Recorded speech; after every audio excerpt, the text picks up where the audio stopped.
Esselamu Aleyküm aziz Uyguristanlıklar ve Esselamu Aleyküm Uyguristan Azadlık Teşkilatı'nın azaları ve Esselamu Aleyküm dünyanın her qaysı joylarida muhacirat yaşayotgan qarindoshlar.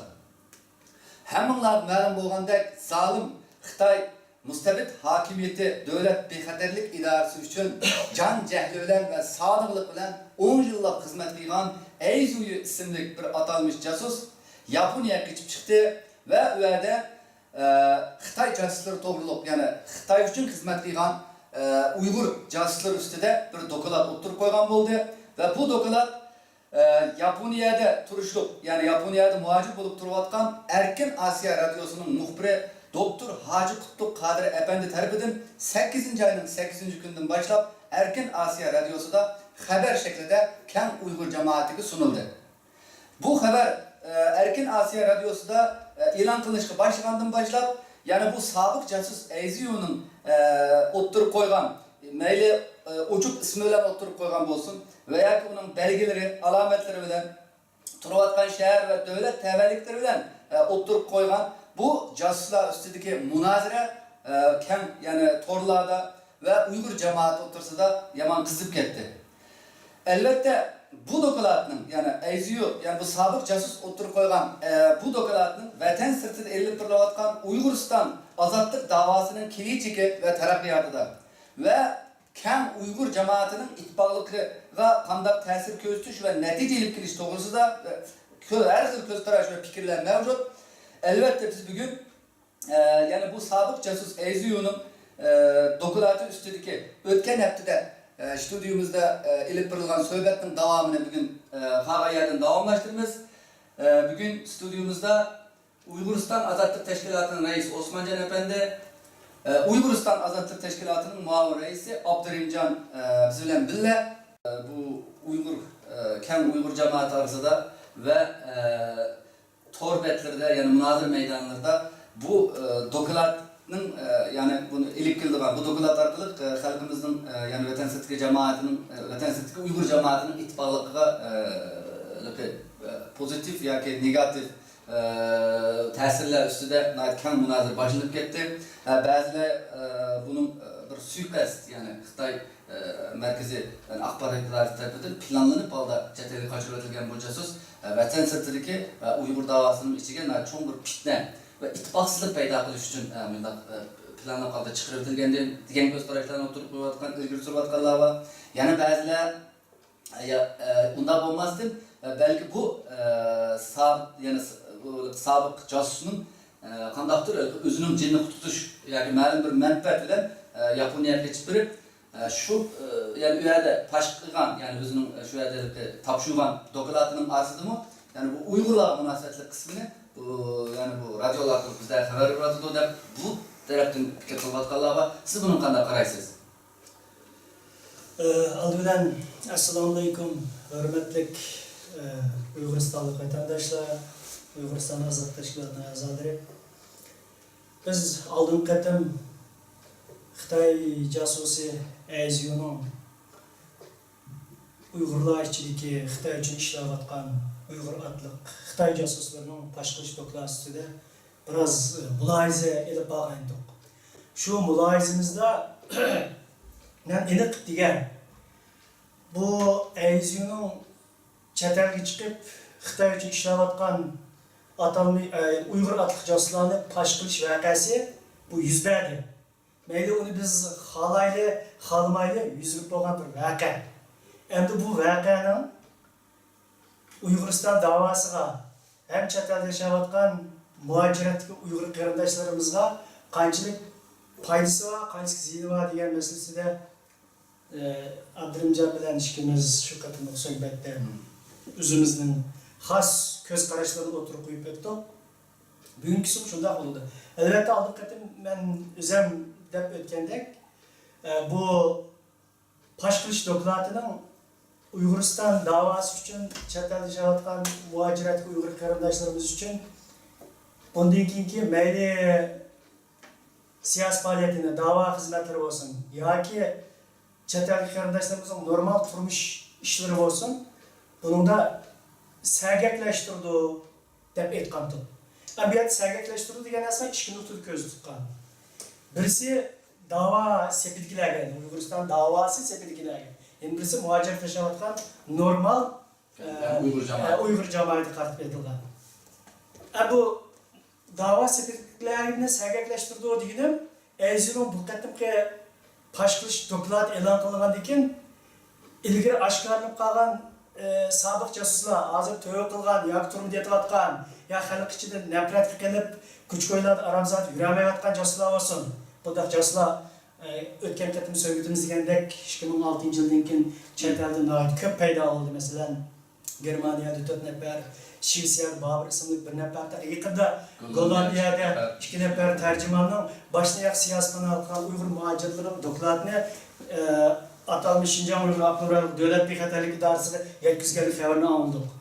Muşunda casuslarının, bu aşkarlık kalan casuslarını, aşkarlanma içimizde sokunup yürüyen. Hatta gerek olsa Eyziyu aşkarlayamayan casuslarını buluş mümkün. Ezyu'nun casus doktorası çıkmaydıgan, Eyziyu bilmeydigan.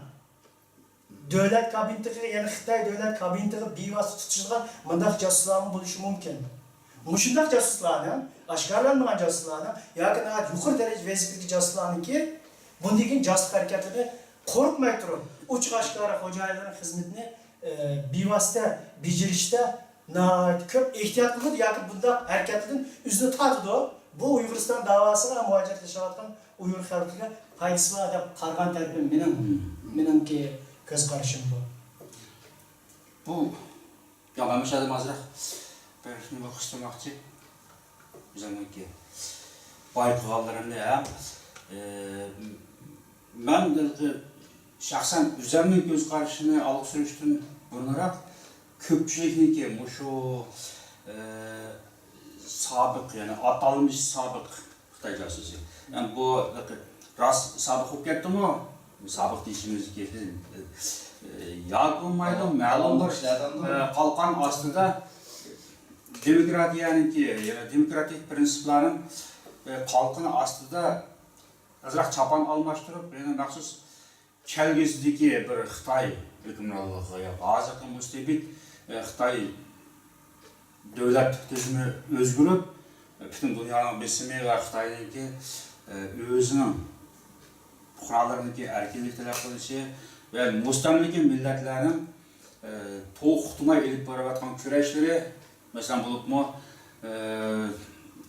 chegara sirtida Tibet xalqiniki da'vosi, mustaqillik, erkinlik da'vosi, shuningdek yaqindan buyon yoki bir qancha yil buyon ilgari olg'a besib taraqqiy qilayotgan Uyg'uriston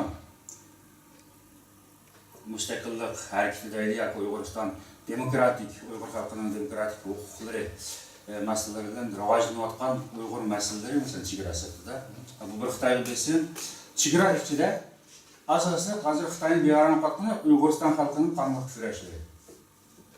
Mushu sabablar bilan Xitoy balkim kelgusiga qarab bir yo'l izlayotgan bo'lishi mumkin Xitoy davlati. Endi bunda tasodifiy chiqib qolgan josuslar yoki tasodifiy Xitoy davlatini yuz yurib G'arb ellariga shashqinalik qilgan ishlar chiqib ketgan, mesela 15 yillar burun yomon jiq amaldor Xitoydan chiqib G'arb davlatlaridan shashqinliklar qildi. Ular keyin chiqib bir-birini soxta deb e'lon qilgan bo'ldi. Masalan, Yevropa Demokratik Xitoy nimalari partiyasidan bo'ldi. Amerikada yashayotgan demokratik Xitoylar bo'lsin. Bularning ichida surkilish ig'ir bo'ldi keyingi davrlarda. Bo'libmi keyingi 10 yil ichida Xitoydan undaq ko'plab chiqib, amaldorlarning shashqinliklar qilgan ishi biz qilib qoldi asosan. Endi qilib jasus yuz o'rgan jasus shaklida bu ish boshlanadi, bu yana davomlashamdi, yo shu bir Xitoydan to'xtab qolamdi. Buniki xarakteri kelgan chog'da biz atalmış sobiq degan gapni ishlatib ketdik asosan. Buning sobiq bo'lib yana jasuslikning yuz o'rganligi haqiqiy bir amaliyotmi yoki bo'lmaydi, demokratik qalqon ostida chapan almashtirishga urinayotgan Xitoy hukmronligining kelgusi uchun yana bir zemin hazırlayotgan bir ajansmi bu tarafdan noma'lum. Bizniki to'xtalligimiz buning ustida emas, mo'shiniki hozir pash qilayotgan material ustida asosiy bo'ldig'ini, endi Uyg'ur chat eldagi Uyg'ur jamoatchiliginiki to'rg'a kirib inkas qilayotganlar yoki do'qmushda o'ltirib o'zaro g'ulu qilishib inkas qilayotganlarning umumiy inkasiga qarasa bir qancha nuqtaga bo'lindi. Bizning ko'z qarashini olg'a surishdan burun boshqalarning inkasini shu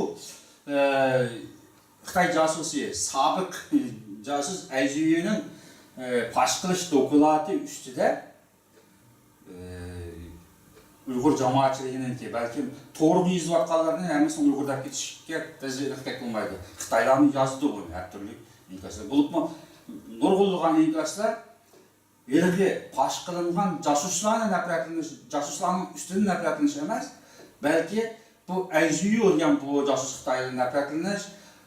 Lekin bu xabarni ma'lum qismini suzib elib, ya'ni Uyg'ur jasuslarga munosabatli qismini elib, Erkin Osiyo radiosida Uyg'urlarga xabar tariqasida yetkazayotgan doktor Hoji Qodiriy apandiga hujum qilish bu nuqtaga qaragan chog'da bularni Uyg'ur deb ketishga o'tasi nuqta qilmaydi, ya'ni tahammül qilolmaydi. Balki Xitoy bo'lishi mumkin.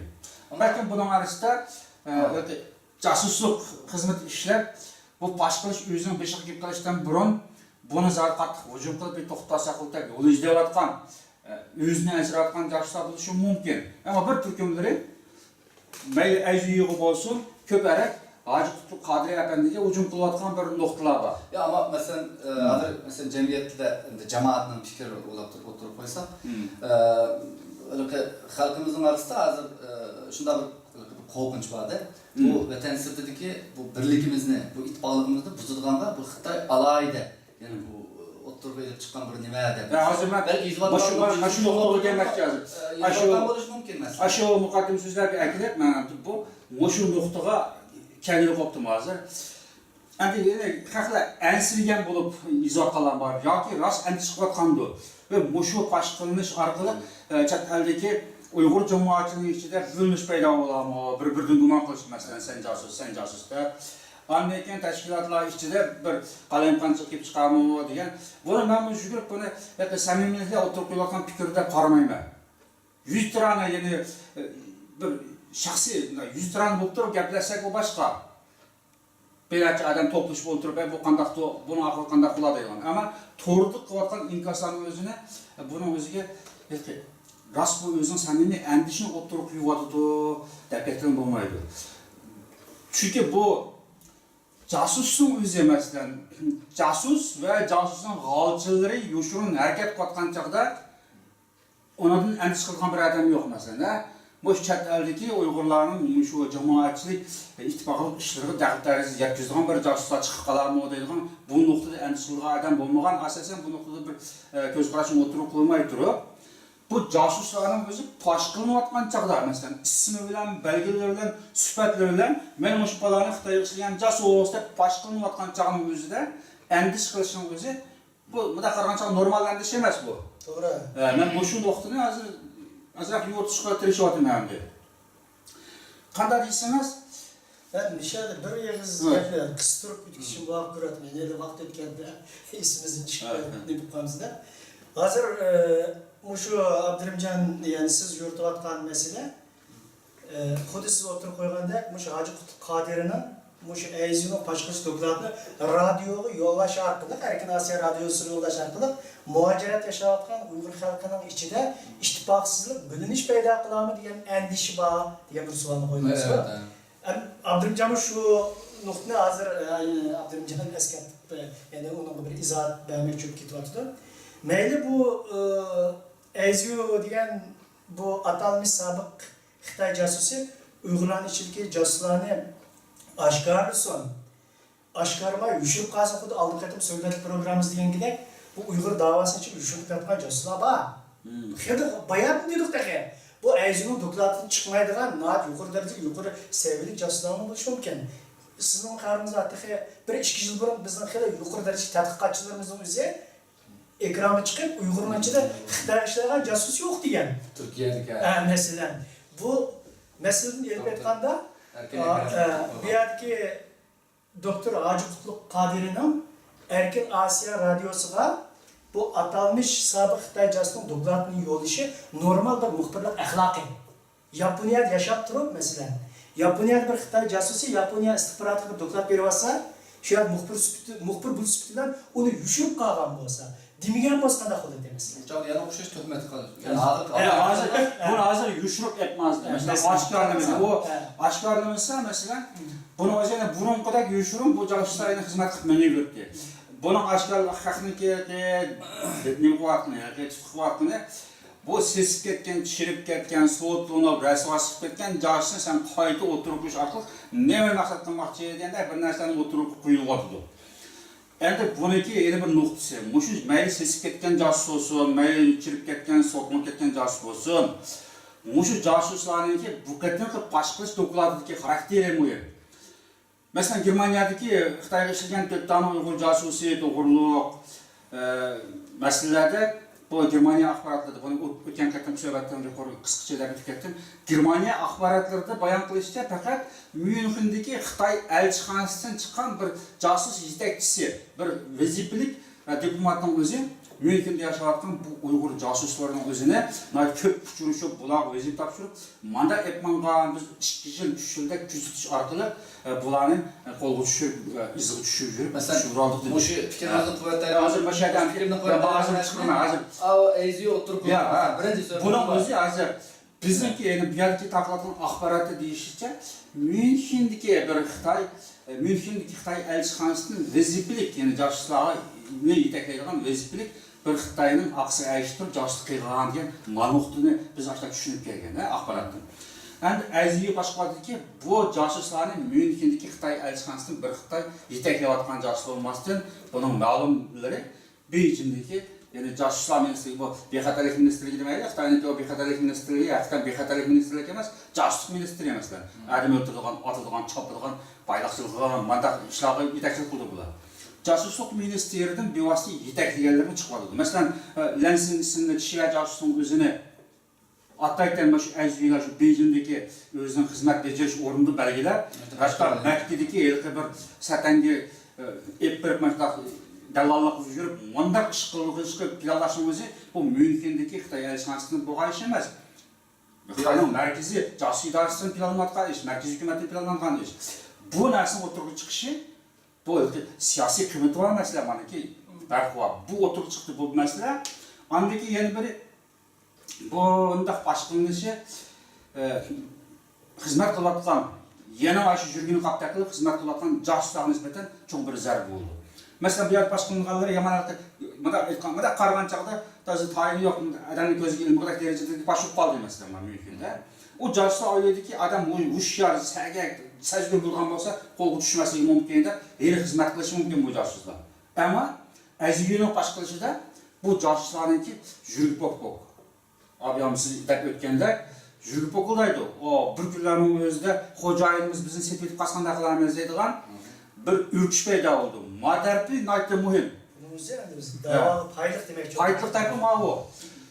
Bunun özü hazır hadi bu mayli Aziyo'ga qarta narazılık bildirayotgan bolsun kişiler mayli doktor Hacı Qadiriga bu xabarni ishlab Uyg'urlarga yetkazayotgan doktor Hacı Qadiri afandiga narazılık bildirip yoki onunla hakaret yağdırıp katkan bolsun.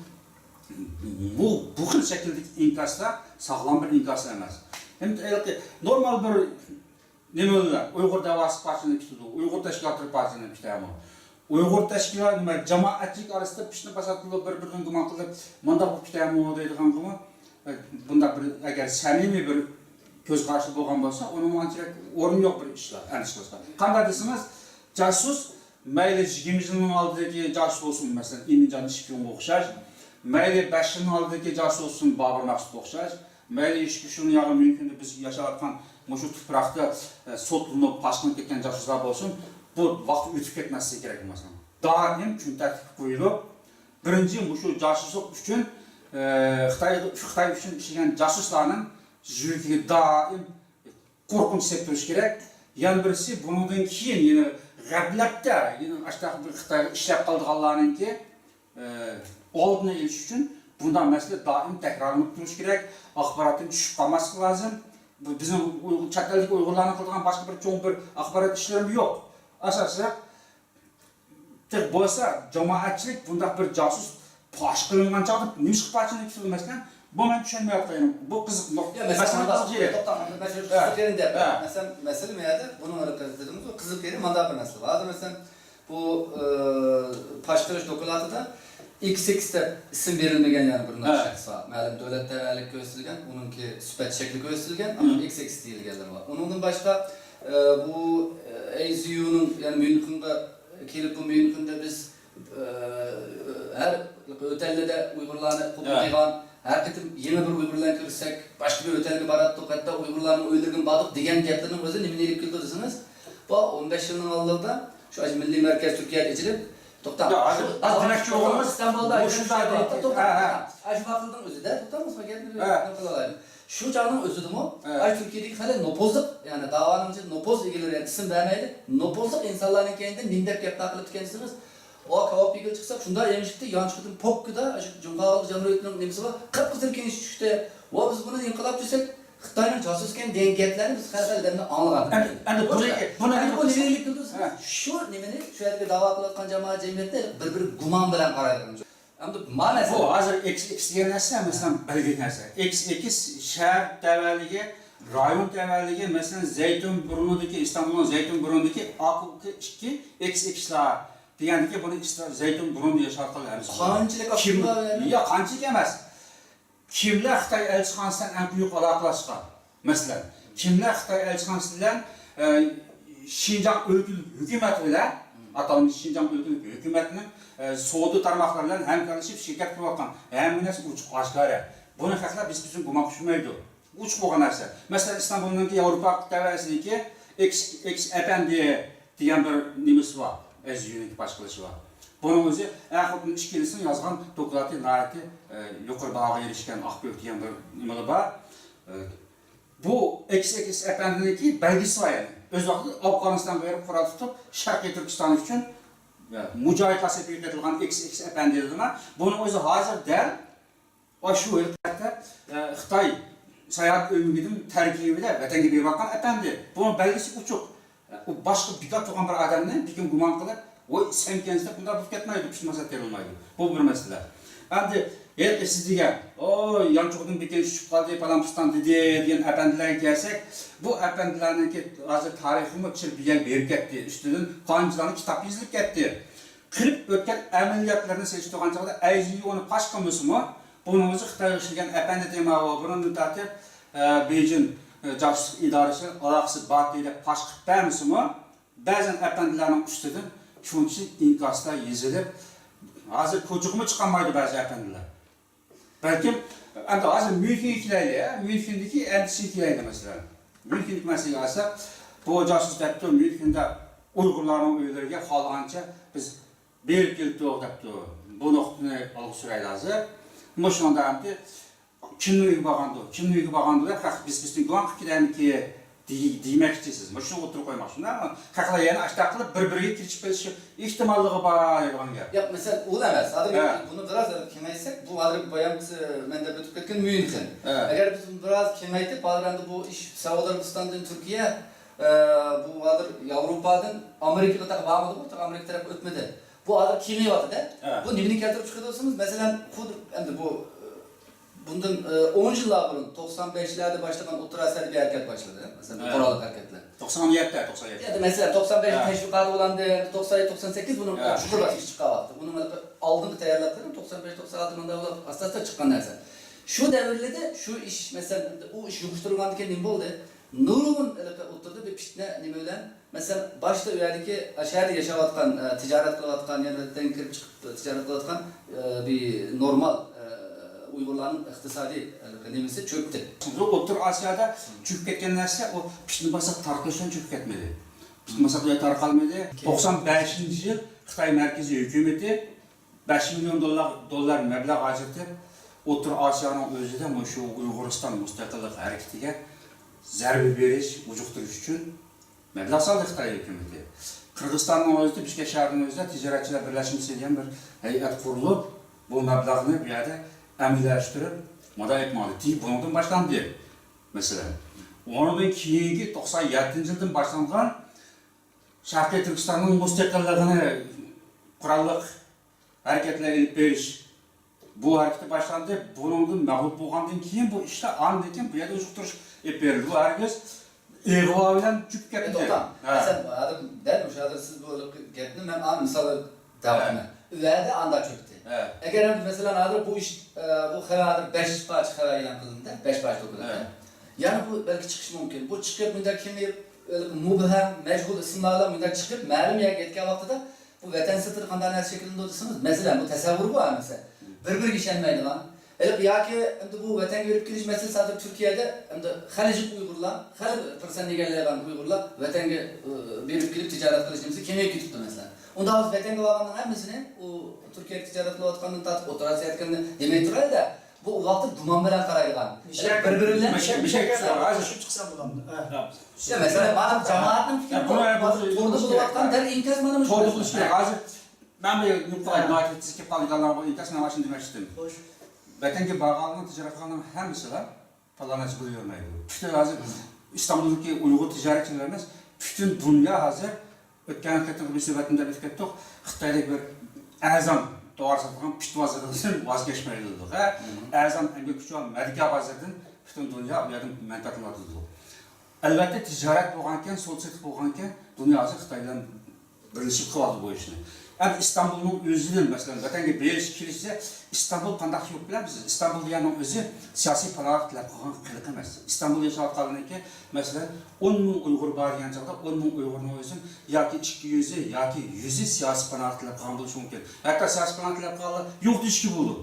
Faqat vatan sirtida yoki vatanning ichida Xitoyga qarshi bir harakatga aralashgan, mayli tashkilotga bo'lsin, mayli bir faoliyatga bo'lsin, aralashgan odamlarni biz uni ayirib qaraymiz. Masalan, bir odam uzun yillar Xitoy yo'qotish davomida harakat qilib ketibdi masalan. Chet elda bo'lsin, mayli vatanning ichidan kechib chiqqan bo'lsin, u turib kunlarning birida qachon chapanni o'zgartirib Saudiya bo'lib, vatanga ver, hujum ko'tarib, malaka sotib tursa, bu odam albatta gumonli bo'lib qoladi. Ammo bu yerda yashayotgan xalq, İstanbulda yashayotgan xalq atam zamanında tatip çıkıp ketkenlerinin uruk evladı var. Evlatları var. Keyin nurg'unlagan kishilarimiz mesela ticaret şeklinden çıkıp, hukuki olup çıkıp her xil yo'l bilan yanlış qiladi. Türkiye'de vatandaşlık ilişkin o'zi keyingi zamonlarda xil tezlashdi mesela. Vatandaşlık o'tib, kirib chiqib qoladi. Bularni nima uchun gumondorchilik kirib qilish kerak? Bu berib so'lchilik qilgan bilan vatanga borgan bilan gumondorchilik kirib qolmaydi. Mesela bu şu meslek gelende benim biraz özgüç bir göz karışım var.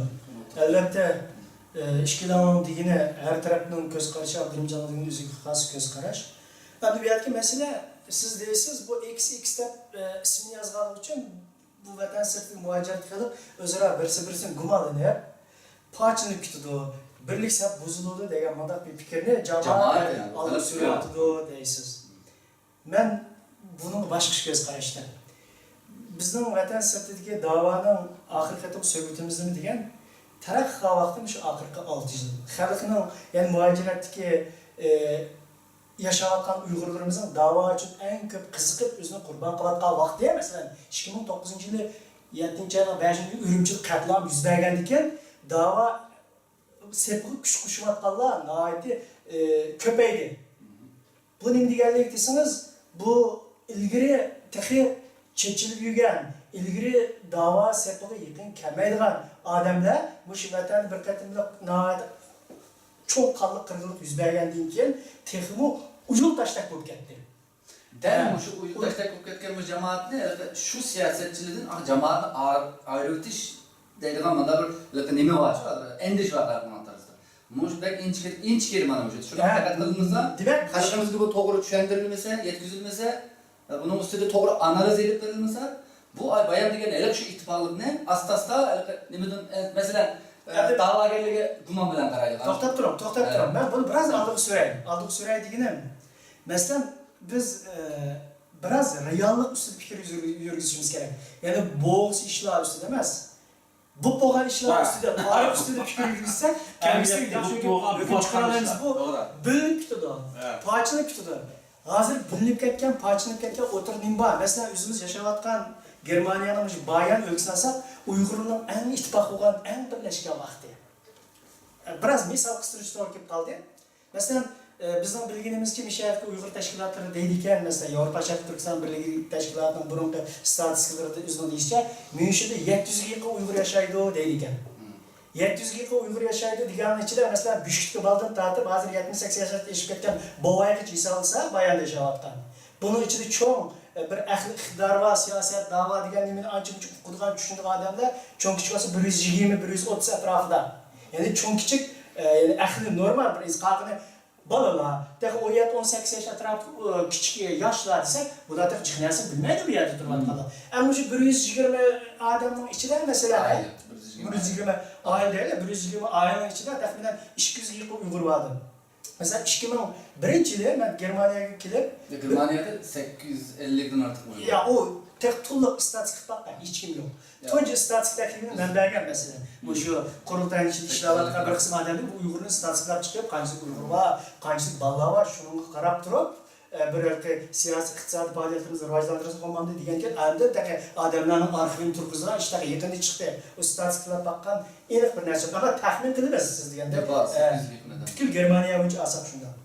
Ham Münchenning yuzda asab bir siz degandek 120 aile var desek, onun için 200 bir cho'ng kichik ahli normal inson bor desek, mush inson ichida mesela ben 2002 yılı şu nimaga Berlinga Janzman Xitoy kelgan vaqtida namoyish bir şu shahardagi namoyishga Berlindan ikki tarafga berib ekan. Bir tarafning odamlari Milliy qurultayning odamlari, bir tarafning odamlari Turkiston dunyo Uyg'ur yoshlarini qo'yib Berlinning birisi konsulda, birisi shaharning yandirchida ikki tarafda shu namoyish to'lab bir Janzman Xitoyga ikki qashqa bilinib namoyish qatnashgan. Bu Uyg'urning eng bilingan, eng keskin kurash davriga kirgan davr deb tushunganman keyin. Hozir endi Myunchenda namoyish o'tdi, Berlinda namoyish o'tdi, dunyoning biror namoyish o'tsa, Uyg'urlar ikki bilinib, bir shaharning ikki bilinib namoyish qilishadimi? Yo'q. Buni biz bilish istaymiz. Buni biz ittifoqli istaymiz. Endi bu ittifoqlikni yana o parchani o'tami? Demak, bunda endişe yani nima demek? Ya endişe, bunda endişe yok. Nimesi yok. Unda endişe yok. O'rin yo'q. Uni bu endişe to'xtab turing.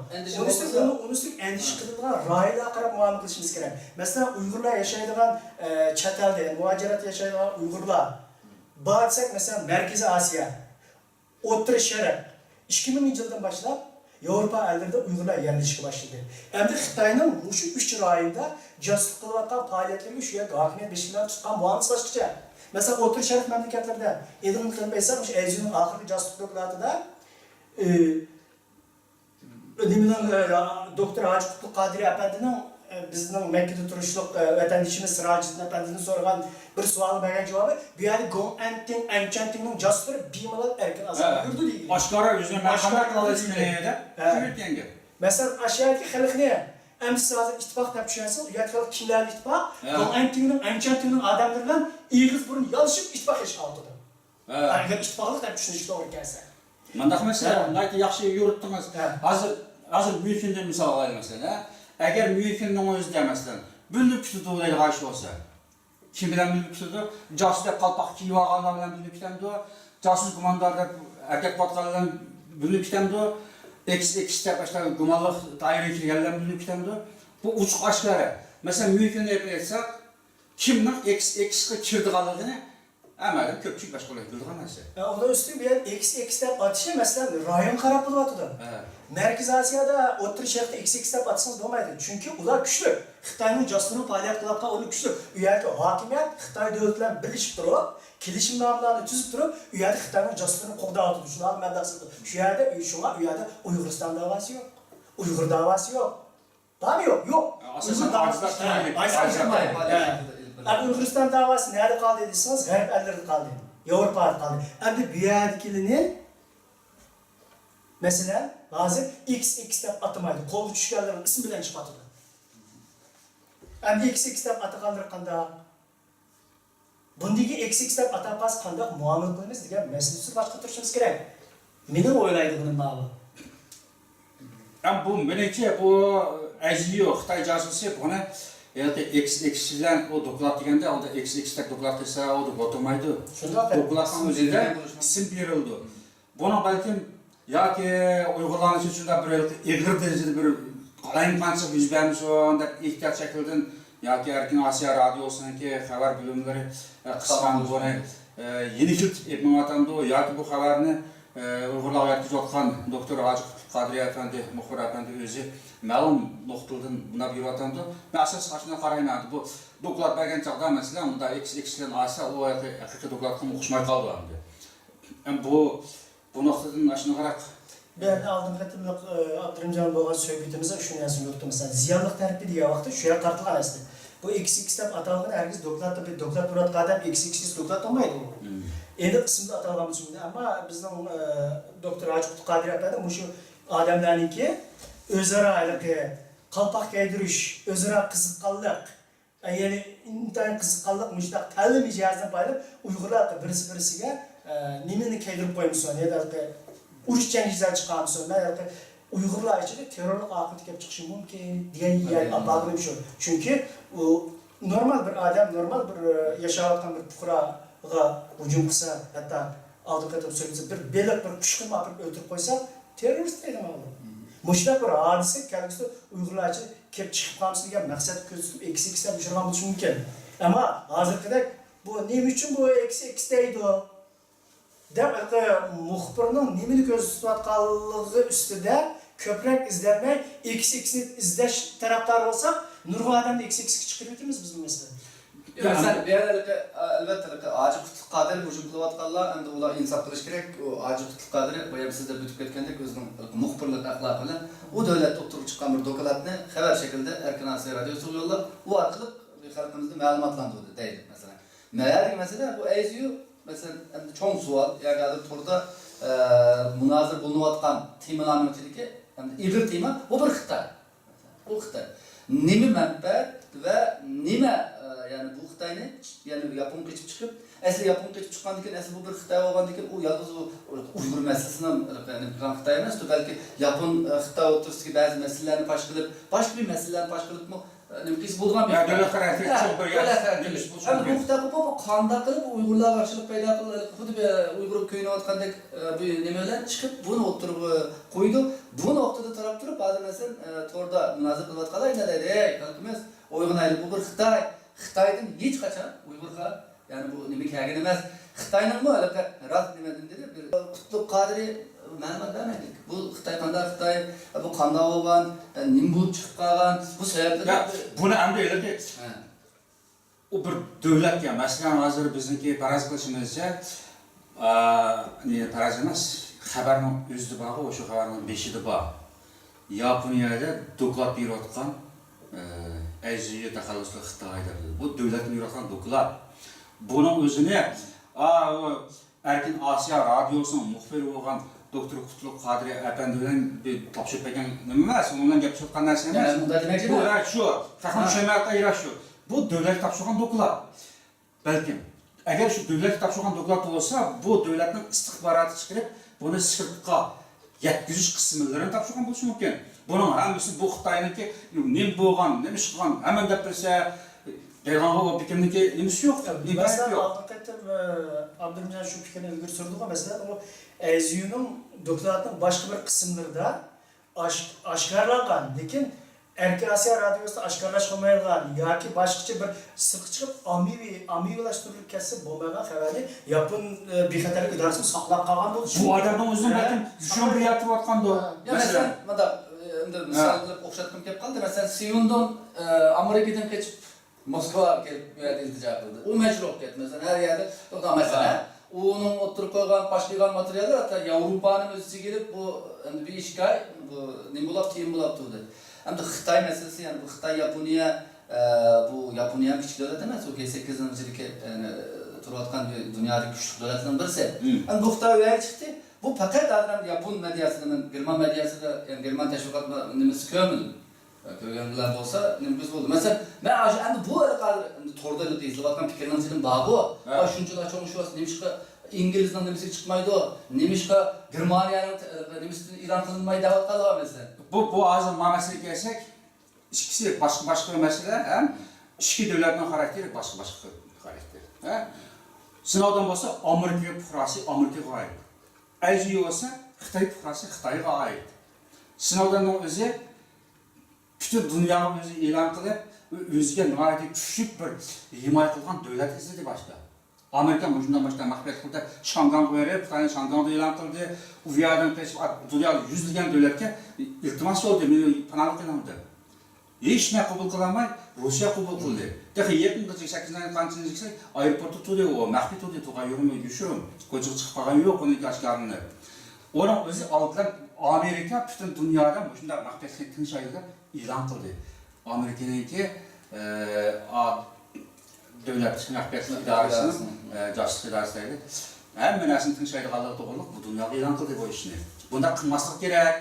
Amerika o'zining davlat tavalligining sirtiga eshib chiqib, butun dunyoning bu masalan telefon tanışaş, andaki e-mail, aloqa, her türlü aloqani bu qo'shbuni o'g'irlash bunday ishlarni baş qildi. Ama Aziyga kelsak, intayin vahshiy bir Xitoy davlatining yuz bergan bir jasus, masalan, yuz yurildagi hamda buni biz faraz qildik-ku. Anda bo'lishi mumkin, manda bo'lishi mumkin, Xitoylar qochayotgan yolg'on bir tashqin bo'lishi mumkin deydigan nurg'un farazlar bor. Onu chiqib bizning bu zoda shu to'g'ri chiqayotgan deganimiz yo'q. Biz şu gumanı oturup yuvatımız bu her türlü buluşu mümkün, bunun aks karanlık buluşu mümkündür. Ama bunun aşkar meydana çıkmasındaki sebep şu. Mesela sınavdan özü aşkar ilan kıldı. O Amerika, garip dünyasının tuhrası. Belki bunda aşkar çıkmayı bir yer mükemmel kağızdan ilan kılsa onun kıymeti bulmaz diye belki. Garip dünyası da ispatlık bir, yani adam birinci bulup adam ispatı buluş gerek, ikinci materyal ispatı buluş gerek. Garip dünyasınınki bir narsa qabul qilishdi. Ama Yaponiyaning o'zi mana aytgan chaqda bu Aziyo jasus agar Yaponiyaning o'zi mukib turadigan bo'lsa, Yaponiya davlatining o'zi buningki butun bexatarligiga umumimizni kafolat qiladigan darajadagi davlatmi qanday uni biz bilib masalan, u yerdagi Xitoy jasuslarining to'llig'i masalan. Masalan, hozir Qunduz Yusupda o'zim Mo'ng'olda ma'lum qilganim shu ayolning o'zimi Mo'shu Rabiya Qodirxonim bu qatim Yaponiyaga berib necha so'zlab qancha universitetda qilgan chog'da bu Qunduz Yusupning o'zi Yapon jamiyati Yaponiyada o'qiyotgan Uyg'ur o'quvchilarni tashkillab Sharqiy Turkiston milliy bo'lgunchiligiga qarshi turaylik deb safarlar ketib Ozayda faoliyat qilib masalan. Yaponiya degan shunchalik bir yerda bo'libmi Xitoyning josuslik faoliyatlari josuslari faoliyat qilayotgan nihoyatda xatarli bir o'rin. Bu yana o'zida oturup çıkıplar, ben Aziyo, benim Xitoy deb tashqalashni atayım. Belki bu filan birde bir yerden siyasi panohliklar qilib shu yerga bir davlatga erishgan chog'da belki oshkorlanishi mumkin bu adam. Buning ustida bizniki Uyg'ur jamiyatiningki, chet eldagi muhojir Uyg'urlarningki, masalan, tashkilotlarning, jamoatninki asosliq to'xtalgani bu adam zot qanday adam, bu o'zini oshkorlab so'zdi, bu nima nuqtadan quvvatda bu nuqtadan emas. Xitoy sadece chet elga qanday shaklda jasus kirgizib chet ellik Uyg'urlar orasida nimishani ko'yitibdi degan ma'nodan tajriba elish kerak. Masalan, Eminjon Ishbirovning o'zi bu 88-yillardan boshlab faoliyat qilgan bir jasus bu. Masalan, 95-yili biz Qirg'izistondagi chog'da Sharqiy Turkiston yoshlari gazetida buning xabarini ko'rdik. Xabarning birinchi sonida Eminjon Ishbirovniki Pakistan durib emas, Turkiya aqsh davlatidan Uyg'urlar munosib material to'plab Pokistondagi Xitoy elchixonasiga yo'llaydi. Pokiston Xitoy elchixonasidan andan keyin buni Xitoy markaziy josusliklarga yo'llab, Uyg'urlar haqida plan tuzadigan turli faoliyatni yurgizgan Xitoy. Shu Eminjon Ishbirov o'shuning mas'ul bo'lib faoliyat qilgan Ishbirovga, ammo bu 93-yillarda bu vaqtda boshliq qilib, bu tayoq yeb andan keyin Xitoyga ketib ketgan panohliklar qutulgan.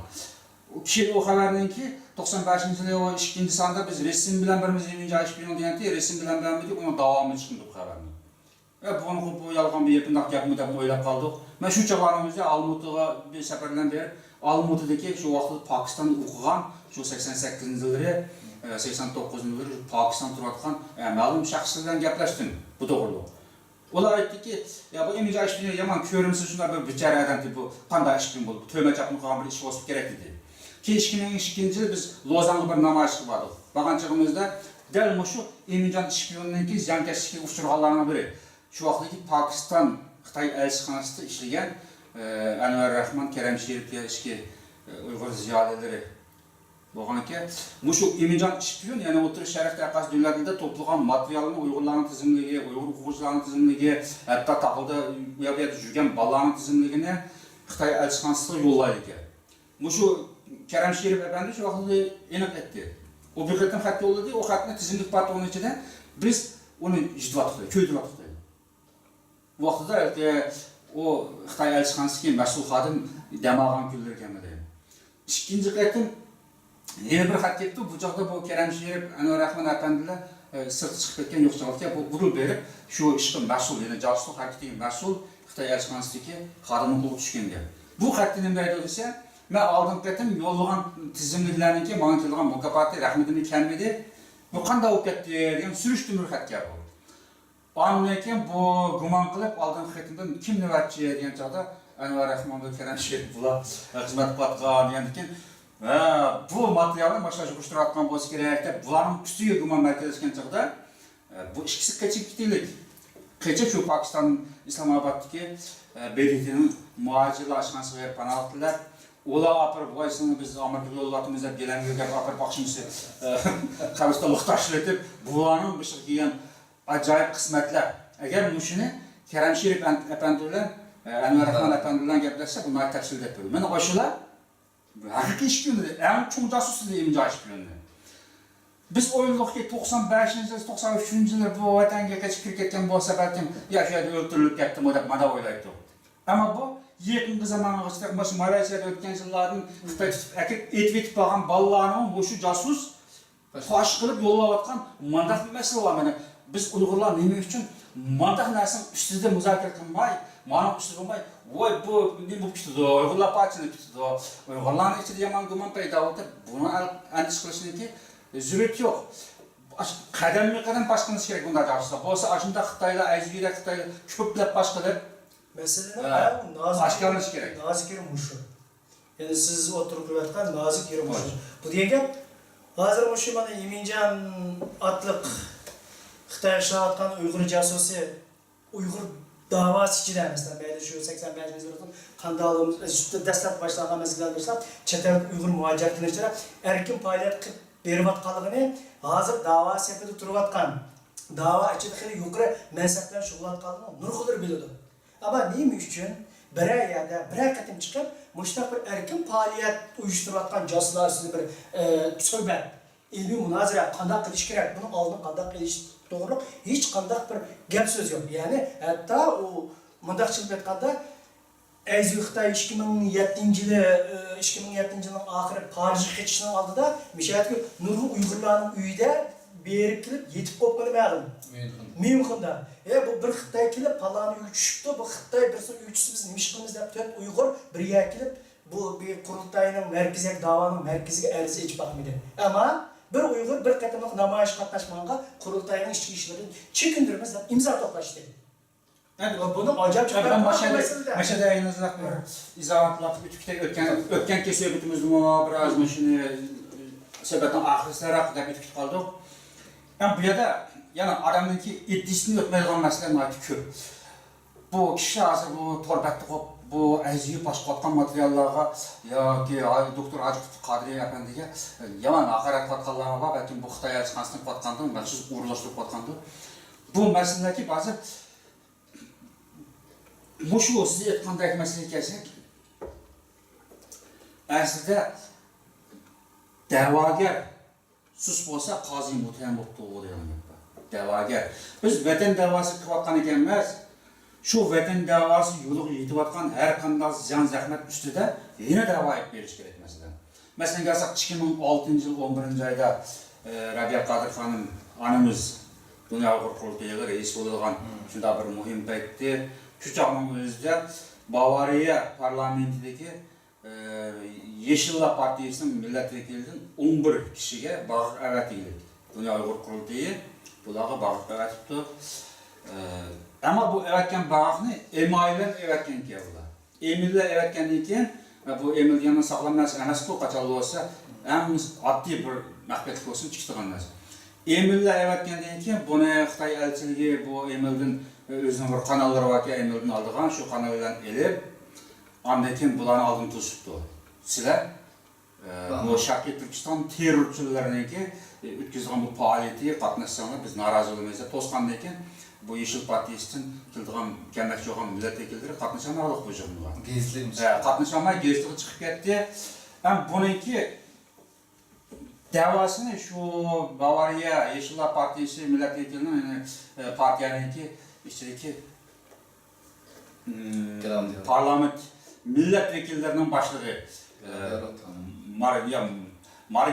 Margareta Bauze degan bu ayolning o'zi davasini o'qib. Germaniya advokatlar merkeziga da'vo etib shu vaqtida.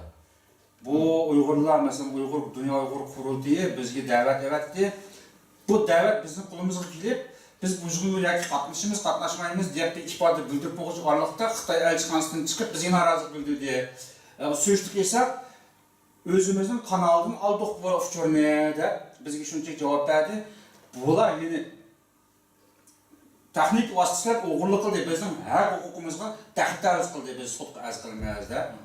Dava açqandan keyin şu çağdaki 2006 yılının axırındakı şu Germaniya Advokatlar Birləşməsində bu rəsmiyyətli bir davalında aşındaq bir çoğ orundun advokatlar nimələrdən yuristlərin həmkarlaşıb becirgan boş gerek.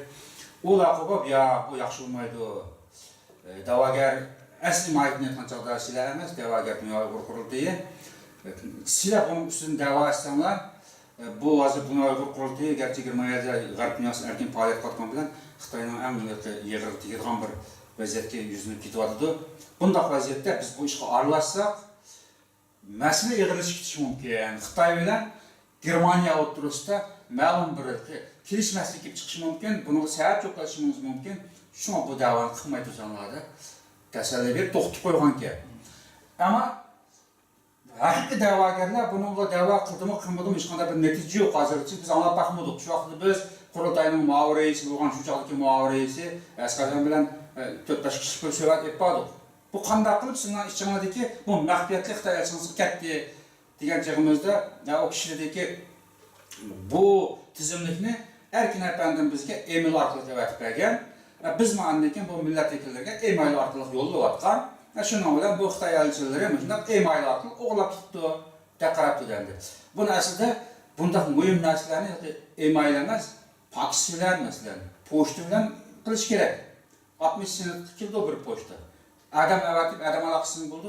Shu vaqtda biz ashuni tanqid qildik. Bunda bo'shonlik qilmamaslar, bunda bir oddiy qaramanglar, muhim masalalar kelgancha bir jiddiy qarab faoliyat qilgan bo'lsanlar dedik. Ammo bularningki yani Dünya Uyghur Qurultayının şu iş üstüde da'vo etish haqqi bormi, yo'qmi Germaniyada? Qonun bo'yicha masalan, bu Xitoy elchixonasi bizningki Yeşillar millat vakili bilan bo'lgan xat aloqamizni texnik orqali o'g'irlab ketdi deydigan bu ishdan balkim da'vo etish haqqi bo'lishi kerak. Bu yerda erkin davlat har qanday odam o'zininki fikr to'plash, aloqa qilish, xat aloqa qilish, har qanday maxfiyatlik saqlash huquqi bor. Devlet tarafidan bundan maxfiyatlikka kapolatlik qilish majburiyati bor davlatning, balkim da'vo qilishi huquq bo'lishi mumkin, ammo da'vo qildi kimidi onadan bizning xalimiz yo'q hozircha. Bo'ladi, har qanday mush Germaniya davlatida qonunliq tasdiqlanib siyosiy faoliyat shug'ullanayotgan tashkilot bo'lishdan boshqa hatto bir ijtimoiy tashkilot, ijtimoiy ishlar bilan shug'ullanayotgan tashkilot olsin, shuning haq-huquqlari dafsani qilinsa onun dava qilish haqqi bor. Bunun çünki bizning beshimizda o'tgan ish. Biz 2007-yili 5-7 kuni Frankfurtda Sharq Turkiston Birlik tashkilotini qurib, uni tasdiqlatish jarayonida Germaniya degan shu Frankfurtdagi turishlik sud yo'lga vaqtimizda nimada Berlinda turishlik Xitoy konsuli bizning ustimizdan shu Hessen o'lkasining saqchilariga xat yazganken, doklat yolganken, bularning arxi ko'rinishi noma'lum, terrorist hareket bilan shug'ulda, terror odamlardan gumonlanadi deb. Keyin buni biz tashkilot tasdiqlanmagandan keyin davlatni surish qildik sotdan, bu nima shu katta degan keyin aldirmanglar. Chunki Xitoylar sizning ustingizdan arz ochdi deb u xatni bizga yo'lladi. Shuning bilan biz keyin bu Hessen o'lkalarining saqchilarining tekshirishini o'tib, bu terror bilan shug'ullanan insonlar emaskan, normal faoliyat bilan, ya'ni Uyg'uriston davosidan shug'ullanishga tegishli insonlar ekanda tashkilotni tasdiqladi. Təşkilat təsdiqlanırkən biz 2018 yılın axırı 2009 yılın başında Berlin'de turuşda Xitay konsulunun üstünden biz ərizə açdıq. Neyim üçün bir yerde terör alametleri görülməyən, yeni terör qilish ehtimal bulmayan adamın üstünden ərizə bunu Xesin ülkesinin sakçıları Muşu gapning Rossiyalıqligini surishtirmay bizning ustimizda tekshirish elib berildi. Demek qanday natija oldi uni? Natija bo'ldi. Albatta, nima deb qo'l chiqib desangiz, bu Xitoy bilan Germaniya o'rtasidagi diplomatik munosabatlarimizga berib taqiladigan masala ekan bu. Biz Germaniya davlati davomli Xitoy bilan siyosiy, iqtisodiy, tijoriy munosabatlardan davomli bo'lamiz. Agar bu shu masalani kunlarga Xitoy bilan sözleş imkaniyetlerimiz tug'ilsa, bunu albatta biz o'tirg'atamiz. Chunki bizning davlatimiz yashayotgan bir fuqaroni kelib, terror harakatlari bilan shug'ullanadi deyishlik, bu yerda yashayotgan fuqarolarni to'xtatib deb to'xtatdi. Undan keyin biz muvaffaqiyatli javob berishgandan keyin endi Germaniya davlati eslandi. Aslında bu aslında bir nima tutish kerak. Hozir vaziyatda hamda ma'lum tashkilotlar, nopuzli tashkilotlar o'tirib chiqib, bu josuslik masalalarida bulupmu ezgilikni fosh qilayotgan doklati ustida ma'lum bir ish partisini bildirib, xalqqa ma'lum jihatdan bir tushuncha berish kerak hozir. Bu muhim masala. Albatta endi bu xabarda hozir 5 parça yana doklat şeklinde 5 parça e'lon qilindi. Oldimizdagi yana xabar, yana zaman vaqt ichida balki AZU yana texmo bu tafsili bir xabar ma'lumot berish mumkin. Qarindoshlar, bugungi bu xabar va muloyiza programmamizning oxiriga keldik. Ko'ngil qo'yib anglag'anlarga ko'p rahmat. Yani bir başka bir programda görüş ümidi bilen xayr xoş, Allah'a emanet.